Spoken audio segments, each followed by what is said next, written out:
gis nga ñun Sénégal yi su fekkee niñ meloon ci mandaam Ablaye Wade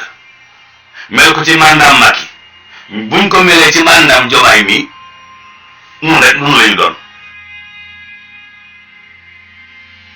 yéen ñi jàng tubaab yéenay wax alternance ak alternative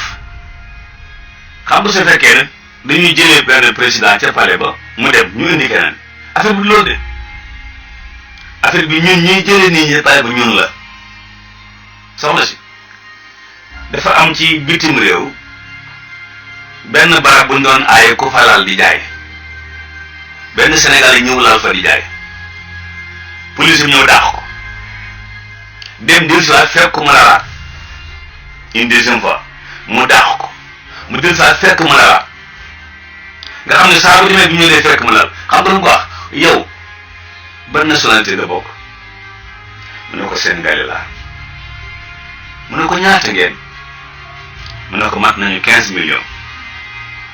mu ne ko kuy seen président jamono yooyu mu ne. bu dee abonné goo yow mi nga xam ne yaay siiru seen bi bu dee abonné goo maa ngi lay ñaan nga abonné pour nga abonné nag yomb na logo bii ngay gis boo ci bësee dana la indi fi ngay abonné nga abonné boo noppee nag nga xool ci vidéo bii ci suuf nga bës ko dana la yóbbu ci yeneen vidéo yu am njëriñ incha allah rabbi jërë ngeen jëf.